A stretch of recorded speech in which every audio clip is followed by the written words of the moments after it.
ఉపాసన మెగా ఫ్యామిలీకి కోడలైనప్పటి నుంచి ఉపాసన పేరు తెలియని వాళ్ళు ఎవరు ఉండరు. నిజానికి అంతకు మునిపే అపోలో హాస్పిటల్స్కి one of the board director మన ఉపాసన. అయితే మన mega power star Ram Charan తేజాని చేసుకున్న తర్వాత ఇక ఆమె నటన రంగంలోకి కూడా చాలా సుపరిచితురాలుగా మారిపోయింది. ఇక విషయానికి వస్తే గత కొన్ని రోజులుగా ఒక వార్త చాలా ఎక్కువగా ప్రచారం అవుతుంది. అదేంటి అంటే చేవెళ్ళ ఎంపీ అయిన కొండ విశ్వేశ్వరరావు మీద పోటీ చేయనున్నట్టు ఇప్పుడు ఒక వార్త చాలా సంచలనంగా మారింది. అయితే ఆమె టీఆర్ఎస్ తరఫున, అంటే తెలంగాణలో ఇప్పుడు రూలింగ్ ప్రభుత్వం అయిన టీఆర్ఎస్ తరఫున ఎంపీగా పోటీ చేయనట్టుగా తెలుస్తోంది. అయితే ఎంపీగా పోటీ చేస్తున్నట్టు ఇప్పుడు వార్తలు చాలా ముమ్మరంగా ప్రచారం అవుతున్నాయి. దీని మీద స్వయంగా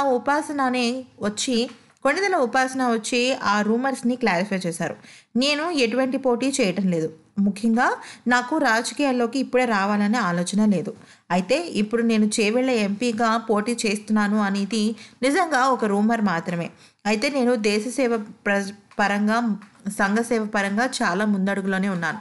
నాకు ఆ తృప్తి మానసికంగా చాలా ఉంది.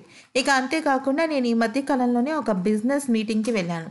దానికి సంబంధించి నేను కొన్ని చోట్లకి వెళ్ళవలసి వస్తుంది. అంతేగాని అది పార్టీ ప్రచారానికో లేకపోతే రాజకీయాల్లోకి నేను అడుగు పెట్టడానికో సంబంధించింది కాదు అంటూ తనపై వచ్చిన రూమర్స్ని క్లారిఫై చేసుకుంది ఉపాసన. అంతేకాకుండా తన ఫ్యామిలీ మొత్తం కూడా సంఘ సేవలో, ప్రజాసేవలో చాలా నిమగ్నమై ఉంటారని, అయితే సేవ చేయడానికి పదవి అనేది ఒక అవకాశం మాత్రమే అని, అయితే అది లేకపోయినప్పటికీ నాకు మనస్ఫూర్తిగా నేను ఎంతో సేవ చేస్తున్నానని చెప్పారు ఉపాసన.